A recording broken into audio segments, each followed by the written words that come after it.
Yeah, so we ended last week's episode talking about the post-wedding dinner with my mom and dad, your mom and dad, Nan and Grandpa, and the kids. Oh yeah. Yeah, so I think this episode's going to be a lot about boundaries and how there were just not any at the beginning. It was lack of boundaries. Yeah. Yeah, it was lack of boundaries, but and then also like the implementation of boundaries, and that's, Jesus Christ, that's probably one of the hardest things, especially I know like for me growing up, like I mean just everything that I've been through in life, like there was never any boundaries. I mean, I don't think there's something that we're Right. So just for a little background, here we are at this dinner. We've been married for a day. 24 hours. Yeah. And your dad can't stop talking about your ex. yes, like literally, like I'll never forget it. Like I'm just like telling him, dude, shut up. It was like the most insane thing ever to me. I'm like, what, really? But I remember that, like I think it was either like your mom or Nana and Grandpa overheard him. Well, they did. And like, just for a background, like my parents and my grandparents are like the most supportive people in the world. Like if I tell them I'm going to do something, they're like, okay, we're behind you. Like, and they were just shocked that this was what was happening at the dinner. Right. And it was just like the most like insane thing ever. And I remember just like sitting there and like he's just like bringing up like stuff that had nothing to do with us, had nothing to do with the situation. I'm like, what are you, buddy? I'm like, go sit down.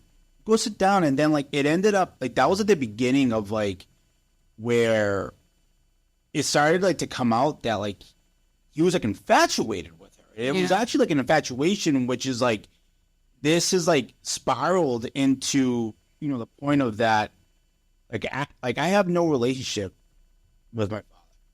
Right? This is something that, as this podcast unravels, you guys can kind of really start getting a lot of the in-depth stuff, a lot of the things that we had to overcome to be here where we are right now. Yeah. Because I think that does go, we had a lot of people shocked that we broke up so many times and ended up here. But I think that story and how your dad couldn't stop talking about your ex really kind of plays into how there were just no boundaries with your family and your ex, and even you and your ex at that point. Well, right, because I remember, like, for me, like, I mean, like, let's bring it back to the breakups, right? Like, it's, I'll never forget that here I am thinking that you're a lunatic breaking up with me. I'm like, how could you? I'm perfect.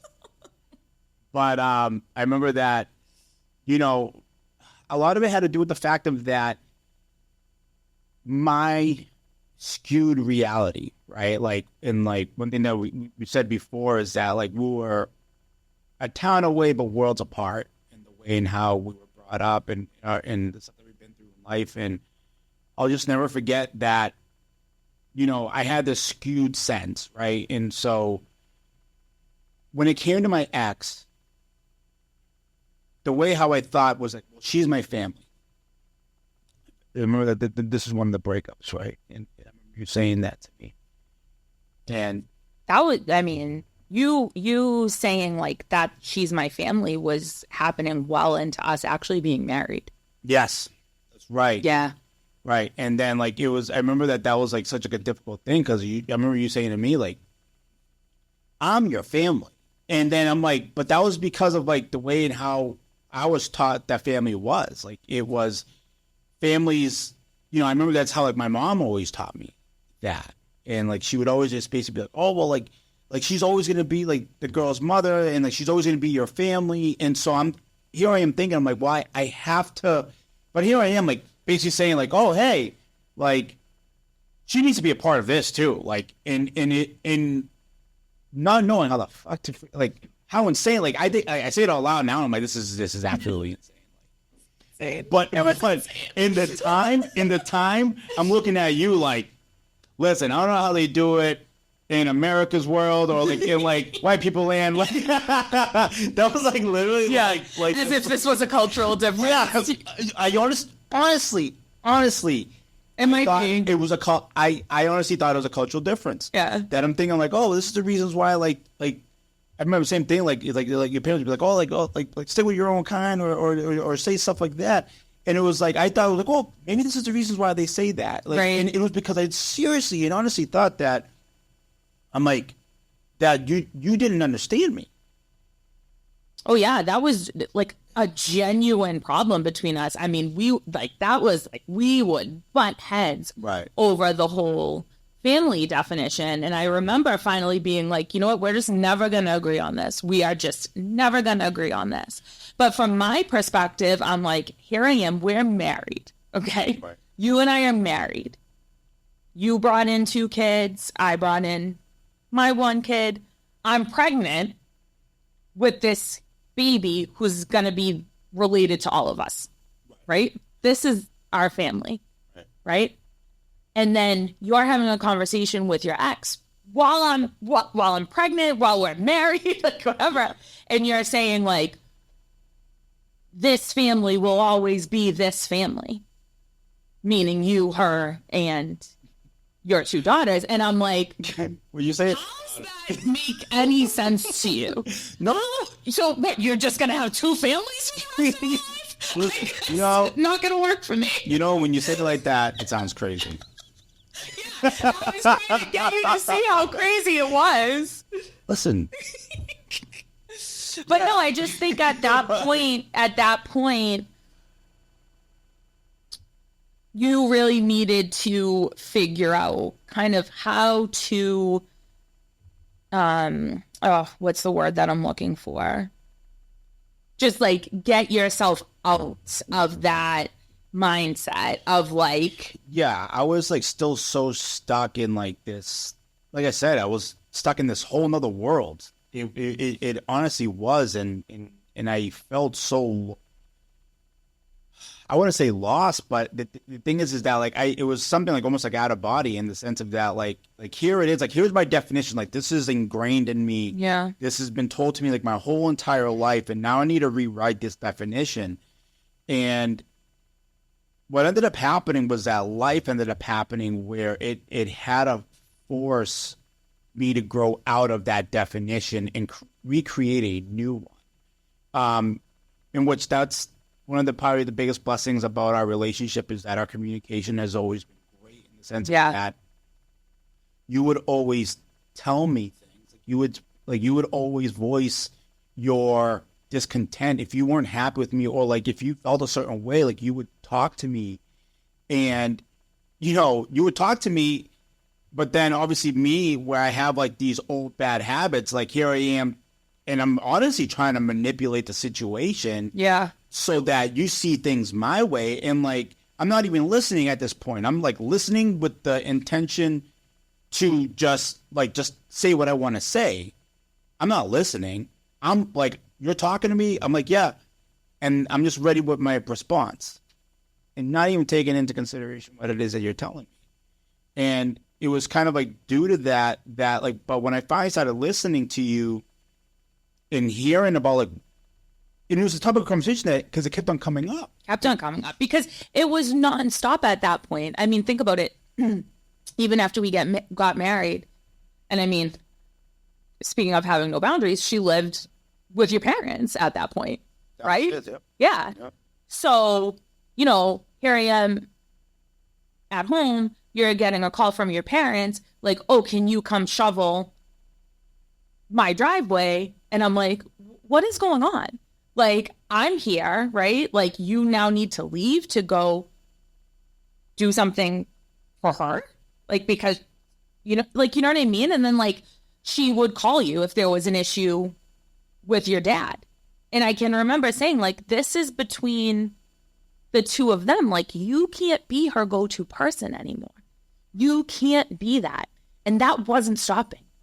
No, that wasn't stopping. She would talk to you about other relationships she had. She would talk to you about things that were going on in her life, people you used to know together, and not just about the kids. And I can remember being like, why are you responding to this? Why are you responding? And you would be like, well, it's rude not to respond. And I'm like, no, it's actually rude of her, if you've asked her to only speak to you about the kids, for her to be texting you about a guy leaving her at the bar last night or something, you know? I remember that, like, it was rude for a lot of things because also it was rude in the sense of that, you know, I remember there was one point that, you know, I hid that from you. I'll never forget. I hid that from you because I wanted to, like, take the path of least resistance, and I hid it from you because I felt like, well, I'm in the middle, right?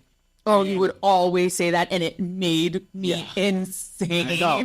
It made me insane. Because the problem was that, like, because, like, here I am, but I'm putting myself in this position, but obviously at the time I'm not seeing it that way because I'm like, saying, well, I need to have this relationship with her for the sake of my kids. Right.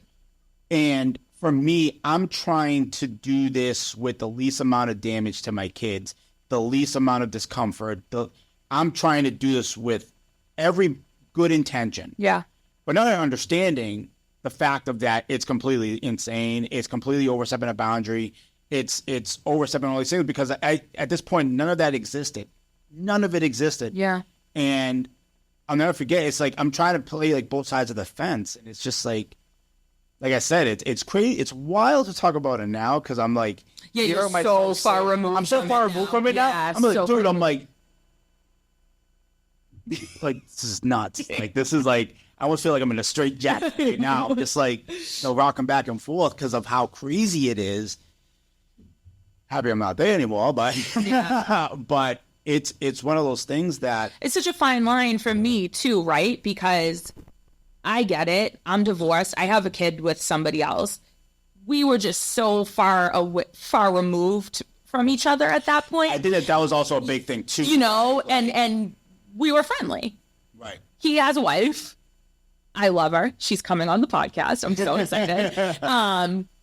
You know, it was just such a different relationship, you know? Like it was like I remember I use that as an excuse at one point. You would say, why is it okay for John and it's not okay for her to talk to me or whatever? And I'm like, well, like there's a trust level that's been established between me and my ex, and you guys have a boundary. We have boundaries. You guys had a boundary. But the thing is, it was that, like, for me, I'll never forget that it was because I'm thinking, well, she's moved on, I've moved on, and it was that. But in all reality, it's just like it was. To me, it was like you were still giving it life because don't forget at that point, your dad was telling her, oh, don't worry, he's going to come around and you guys will be back together. Yes. Okay. Yeah. Yeah. I remember that. Yeah. So for me, it's like everyone is like, you know, facilitating something that is dead and gone and buried, and you're married to somebody else. Married. And like it was just like, and how the whole craziness of it was. And then, but like I said, it was still like so much. And then it was my birthday, right? When we went away to Great Wolf Lodge, and you found out that I was messaging her. Yeah, just like day-to-day shit. Mundane day-to-day shit. Day-to-day shit. Like, I had to go get my ID and I couldn't. And I'm like, what are you doing? You know?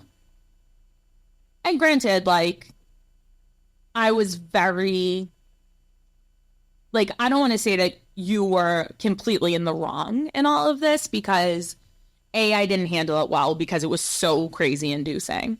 Like, it was just making me nuts. And B, like, I get it, right? She is the mother of your kids. Like, there has to be some level of communication.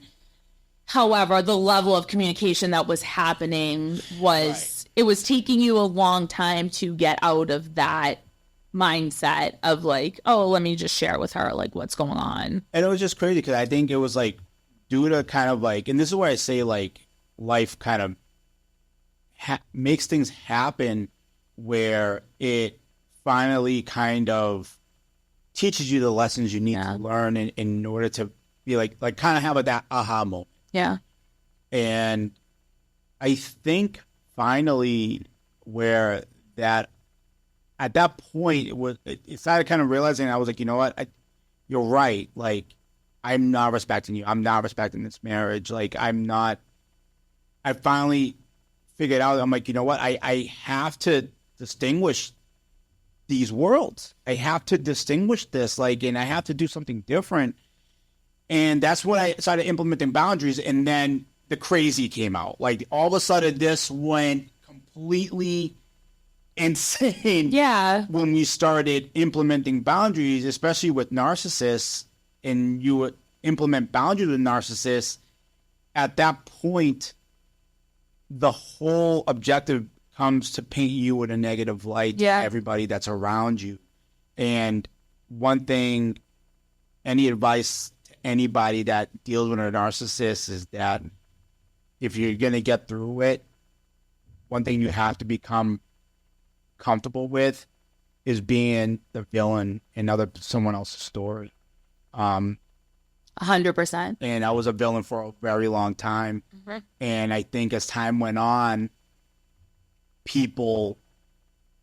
I was who I was, and people started seeing it for what it was. My kids started seeing it for what it was, and because for a while, I was a villain in their story. Yeah. It was just so up and down, right? Because she stopped getting what she wanted from you, and that just caused so much. And you know, we went trying to do it to the kids, like, and like, it was so hard. I mean, I can remember like being in the hospital after we had Gammy, you know, and it's supposed to be this time, right? Like this beautiful time. We just had our first baby together. You know, it should be peaceful. It should be calm. And instead, you know, it's day 2 and we're dealing with, well, she doesn't want the kids to come up here. Oh, she doesn't want, you know, and it's just like, oh my God, can anything ever just be ours, you know? And I think that's something probably we'll talk about more just as far as like being a stepmom. I think that's something that a lot of stepmoms probably deal with. Like just, you know, I'm not the first person you've ever had a baby with. And now we're here at the hospital having the baby and your mom's calling me by your ex's name while I'm holding my newborn baby. And your dad saying, oh, maybe next time you guys will have a boy, while he's holding my beautiful newborn daughter. And then the kids are, you know, I'm having to tell my dad to drop the kids back off because they're not supposed to be here because their mother doesn't want them to be. And I'm like, oh my God, can I run away with this baby? Because this is so much. This is so much, you know? That was like such a crazy time. I'll just never forget it. That like being there next to my dad and placing Camila in his arms, and he's like, oh yeah, she's beautiful. He's like, not a boy though. I'm like, yeah, Dad, I know. Not a boy though. She's not a boy. I'm like, the fuck does that have anything to do with that? Like, you know, and I'll never forget that. He's like, yeah, maybe next time. And I'm like, I'm freshly stitched together from my C-section. Yeah, I am like looking at him, and I'm like, and this is like where like obviously things decided kind of like I started kind of like seeing things for what they were, and like, you know, now it's like starting to look crazy to me, like, right? Yeah. I'm starting to notice the crazy, and I'm just kind of like, wow, this is actually really, really wild. And then like exactly, then I just remember like that whole conversation of like me having to like walk out with the girls and like you know, so that you don't overhear her going nuts over the phone about it. And then I'm like kind of like, yeah, I'm like, we got to bring the baby, like we got to bring the girls back to their moms and stuff like that. And it was just kind of like, exactly, it's at that moment of like where we're just trying to like enjoy like this new life, this new beautiful part. Like exactly, it's like we're blending the point where now we're blending. Yeah, we've blended these families. Camila is related to everyone in our family. You know, these families, and it was like our tie to everything. And then it just kind of said, wow, like this is like, it was very disheartening because we were like, are we ever gonna get over this? We are ever gonna get through this? Like, is this ever gonna change? Right? And exactly, I remember like exactly that. I remember like my mom like kissing you on your forehead and then calling you by my ex's name, and I'm like, really? In my head, I'm like, and I corrected her, and I'm like this. I'm like, oh my God. I'm like, is this really happening right now? Not the last time it happened. Oh my God. But there was a word vomit because then she was like, oh, no, I'm sorry. And then she's like, it was just like, and then she starts like going on about like my ex. And I'm like, yeah. And it was like, and even like your sister at the time would still have her over to like have wine with her. And like, I really didn't have a relationship with your sister at that point. Like it was just like, oh my God, like, is this ever going to be, are we ever going to have peace with this? Right. But I remember like with like my sister is that like it was a conversation, like it was one conversation with her. Then she was like, you're right. And then that was like, like my sister, like I said, with everything that we've been through, she's kind of like the one that's obviously kind of recognized a lot of the different things. Yeah. And like I said, she's gonna be coming on to at some point and kind of start delving really into the heavy like a railroad trauma. Yeah. But it's that's just kind of like one of those things, right? And but now it's just kind of like, now,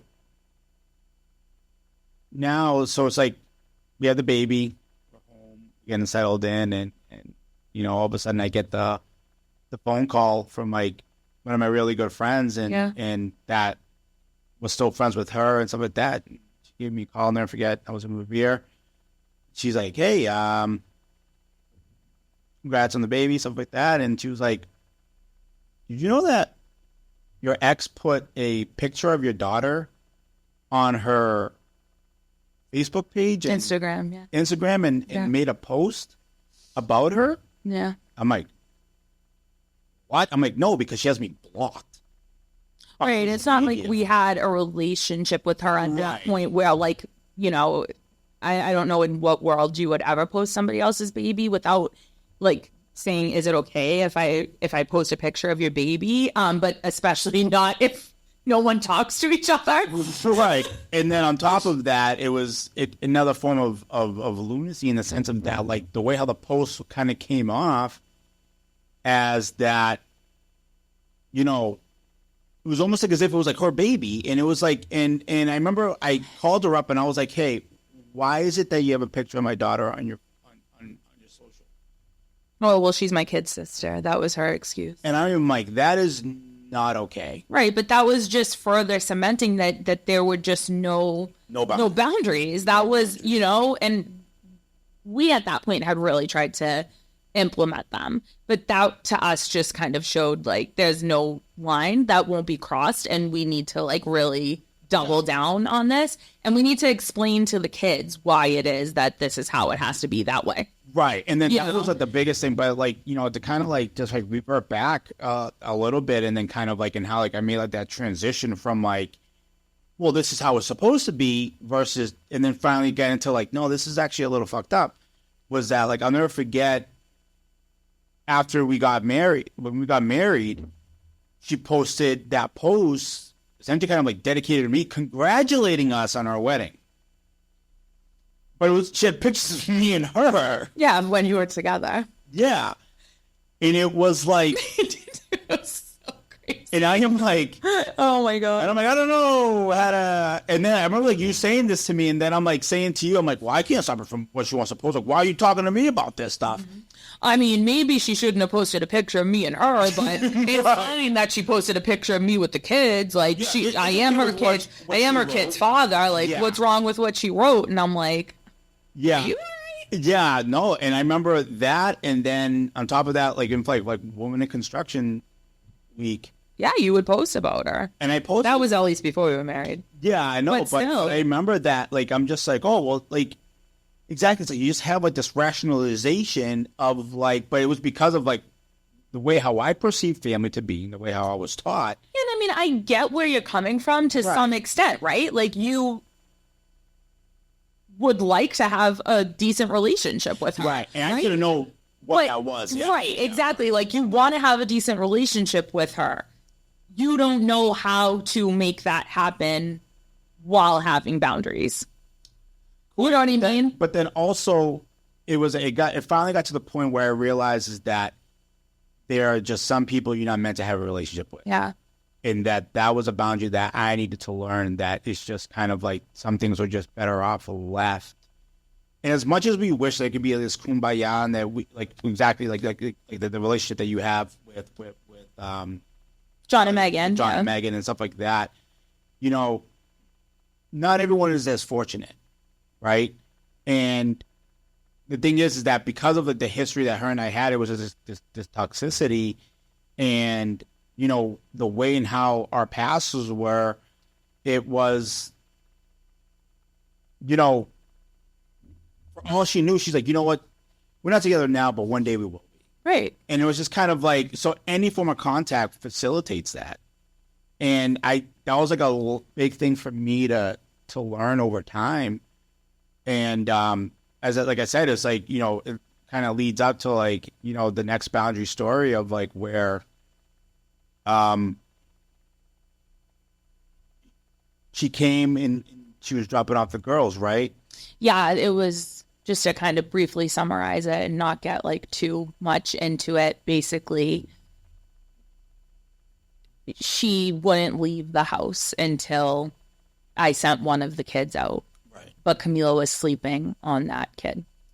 And so I asked, you know, can she just FaceTime later or, you know, whatever. And she refused to leave our house. And I think that was like finally when you were like, okay, there's just nothing that we can do to facilitate a good relationship with her anymore. Like, absolute lines have to be drawn. Right. And she's no longer going to come to our house. So I think that was basically where, like, I remember you called me. I was like coming home from work and you called me and you're like, you're upset. I hear the kids upset in the background. Yeah, everyone's crying. I'm wearing Selena. I'm trying to make dinner. Selena's like, I don't know, 6 months old. Cammy's like a year and a half. I mean, they were babies, you know, and everyone's upset. Everyone in the house is upset. Everyone was home. You know, it was just such an upsetting situation. And for us, because we've really worked hard to cultivate this level of peace in our home, like, we don't yell in our house ever, right? We don't raise our voices at each other. We don't raise our voices. Chi-chi? Yeah, we do yell at the dog. I don't know. We're getting better about it. Anyone who has a dog knows you have to yell at them sometimes, okay? But we don't raise our voices at each other. We don't raise our voices at the kids, right? We want our home to be one of happiness. We want you to feel good when you walk in the door. And then that happens and everyone's like frazzled, you know, your nerve endings are on fire. Like, you're like, this isn't how we live our life anymore. Right. Right. And I'll never forget that I called her and, you know, her and I are now going at it. And obviously it pits, you know, there was, you know, in conversations with the girls and that they would tell us, they were like, I remember that she used to turn it on them in the sense of like, see, like, your dad yelled at me because of something that you guys did. Yeah, they were just so in the middle. It's just so in the middle, and it was just kind of like in which that was always kind of like my rationale for making. Yeah, for trying to have a good relationship with her. Right, because I'm just obviously just trying to shield my kids from this, right? And you know, I'll just never forget that. Like her and I are just kind of like going at it, and. You know, I think that was like the day that I kind of said to her, I'm like, you know what, this is the last time you take my piece. Like, this is the last time you take this piece from me. And that was like the boundary. At that point, I'm like, this needs to change now. And then so I'll never forget that another conversation happened where now I'm like, when we started implementing the boundary, we're like, you're to never come back to this house. Yeah, we'll meet you halfway. We'll meet you in a neutral location. We'll meet you halfway. And, you know, and we're going to start exchanging the kids halfway because you're not going to bring that drama to our doorstep. And I remember that she just like lost her complete mind. Yeah. She was like, she was really upset. I am I'm going to make sure my kids get there safe. I'm like, how is it any different than me or her driving to go pick her up? Yeah. And the kids being with us all weekend. And then she was like, no, I will. And then this is like where it started getting nuts. Yeah, she was saying she would get a police escort to the house. A police escort to follow me to the house and drop the kids off. And I was like, do you hear yourself? Yeah.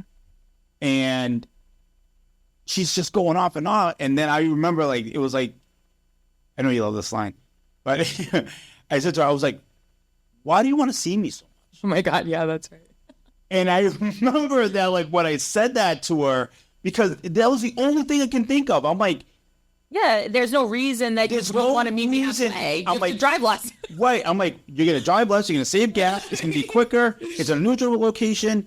And I am like going down every single pro. There is no con to it. Right? Yeah. Other than the fact of that. You can't come to the house. Well, she no longer could control the situation. Yeah. And so that's like in which, as a narcissist and former narcissist, like that's so. If as soon as you remove that control and that power, it's like, now what do I do? It's like computer like logging off. It's like do. It's like all of a sudden you're like, well, what do I do now? And as soon as I said that line at that point, it forced her to either have to expose her true intention or the fact of that she had to listen to what we were saying. Yeah. And I mean, the boundary is for us, right? It's not, the boundary is for us. Yeah, it's not for no one else. Yeah, it's for us. Yeah. And at that point, she was like, I'm going to bring him to your house. I'm like, no, you're not. Yeah. And I was like, and I remember at that point, I just kept on repeating, I'm like, she's going to meet you at this location at this time. Well, I'm going to drive right by her. She's going to meet you at this location. Yeah, you just kept saying it. I just kept on saying it. I'm like, and she's like, well, I'm just going to bring the kids. I'll wait for you guys to get home. She's going to meet you at this location and at this time. And sure as shit, she met you there at that location. Maybe not at the time, but she met you at the location. Yeah. But I do think, like, in fairness to her, for the most part, she has left us alone since then.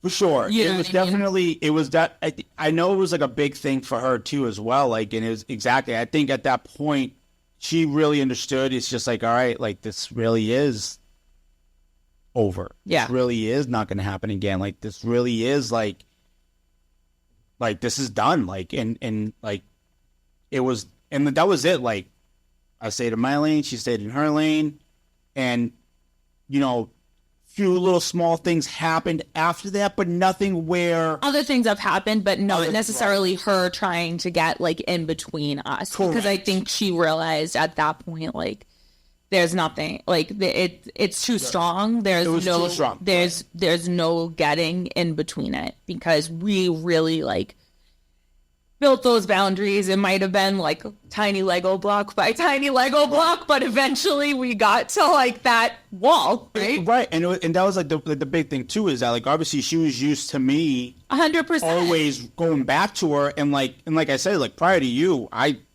was not faithful in any relationship, and you know she was somebody who if I cheated, she was the one I cheated with. Yeah, and it was one of those things, and like just kind of like to go back into like the lunacy part of the whole situation.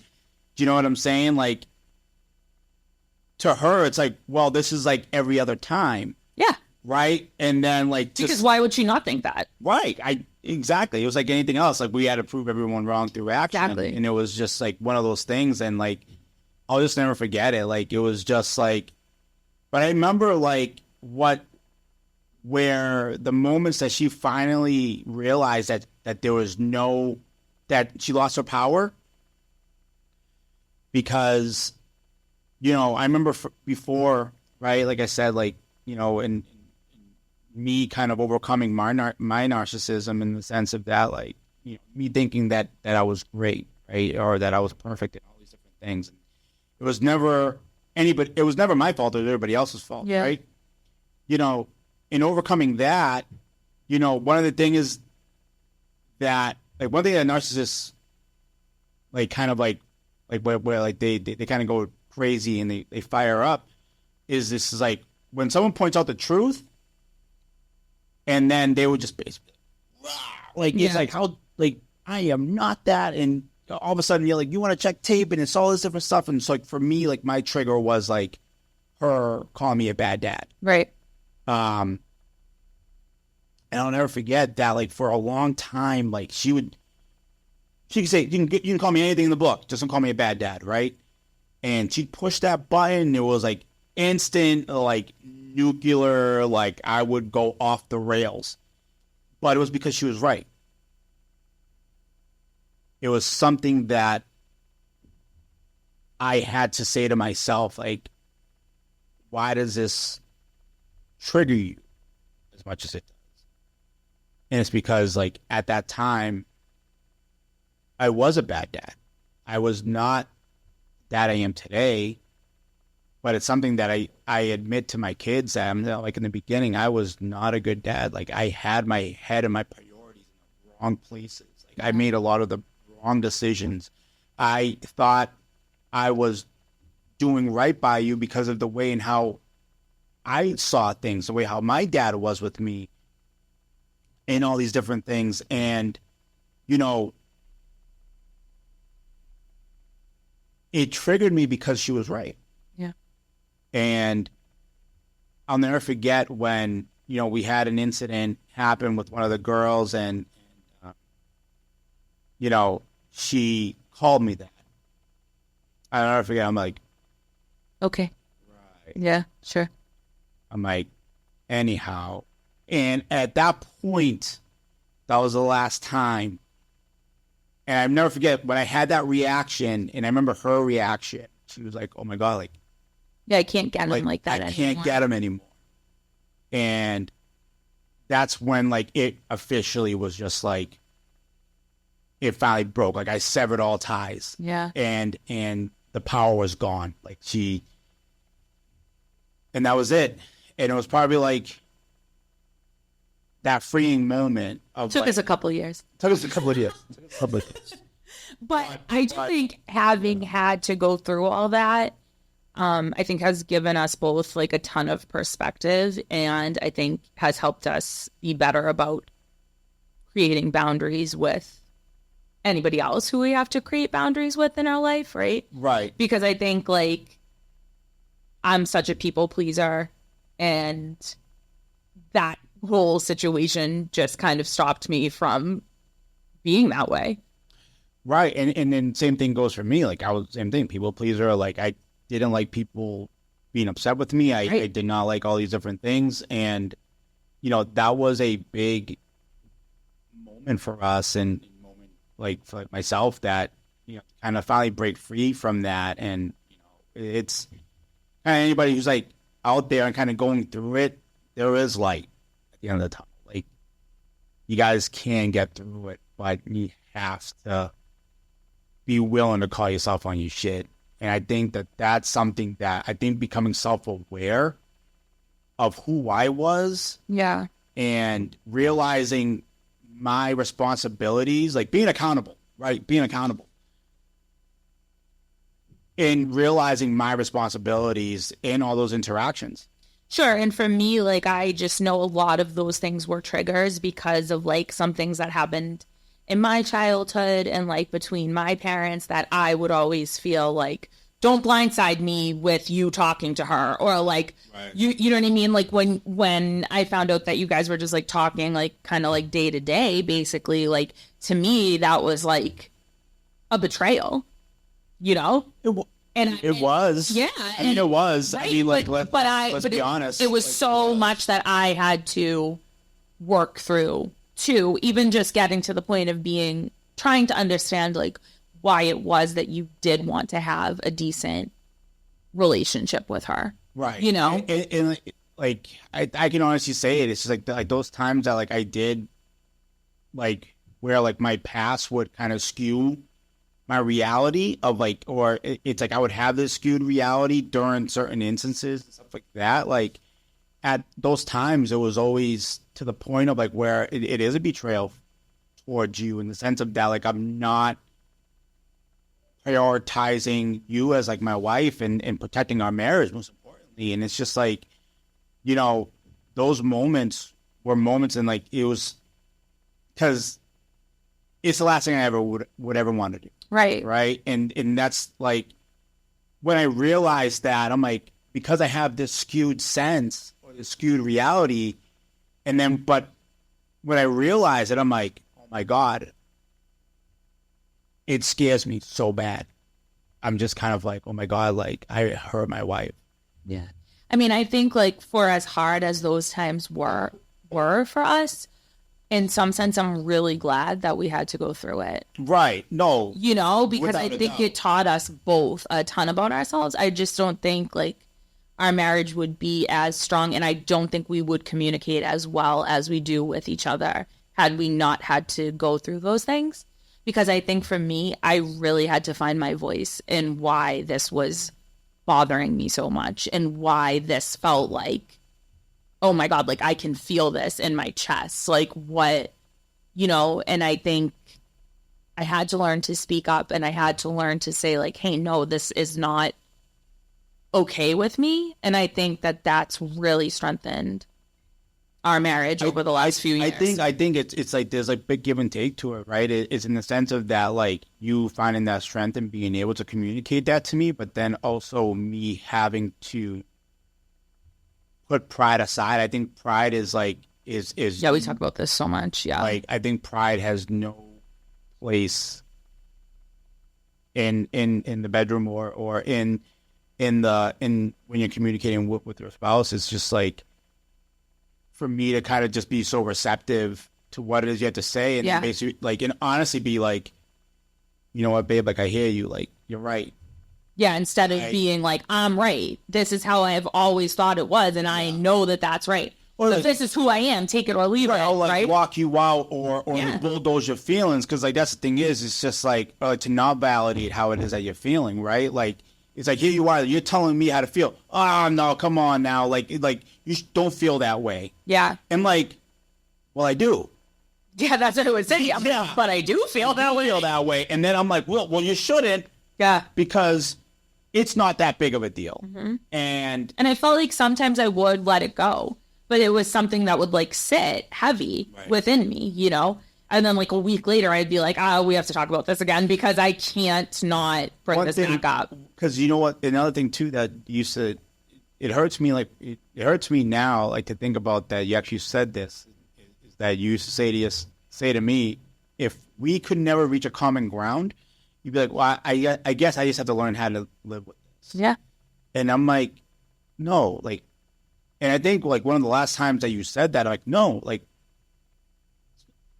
it's not fair to you to have to live with it. Like it like we have to figure this out. We have to fix this. Like it's not something for you to live with. Like why should you settle for something that makes you feel this way? Yeah, I think it was so hard, right? Because we have really always had such a good, fun, loving relationship, right? So our marriage was like so good, and then we had to deal with this one thing, and it was so awful. Right. And like we didn't know how to deal with it. Like you dealing with her, like us dealing with each other, like, trying to have it not affect the kids, because that's a whole nother episode too, right? Like just we have kids through all of this. Right? Like this is not just you trying to deal with an ex. Like this is you trying to deal with an ex who's the mother of your kids. It's just it was so much, Yeah, so you're trying to like reduce as much collateral, like all like that collateral damage, like on the kids. Yeah, you're just trying to like, Jesus, like how like just shield them the best you can. And unfortunately, there's sometimes in that, like I mentioned before, like you have to be the villain, and you have to let them paint you as one, and you have to. Sucks to say, but it's like at some point, like they're almost like a sacrificial lamb at some point of like getting across that, like, in order, like, you got to remember, like, you're not the one that's putting them through that. It's this other person that's putting them through that. But it's so hard to not want to try to protect them. No, that's the hardest part. But I think that's where a lot of relationships fail, and a lot of people just go back and settle for a reality. Is that because they're like, why should my kid have to go through that for me? but you're not understanding. It's just like you going back and putting yourself in the situation. It ends up that like, well, now you're teaching your kid that this is what love is. This is what you have to do. You have to go. And I think like the greater good, it's like, what's a slight inconvenience now versus a lifetime of inconveniences. Yeah. And I think that's something that we learn, that in order to kind of have that happy, peaceful life, you have to protect what matters to you most. And it's like, and the only way sometimes by doing that is by implementing. Yeah, absolutely.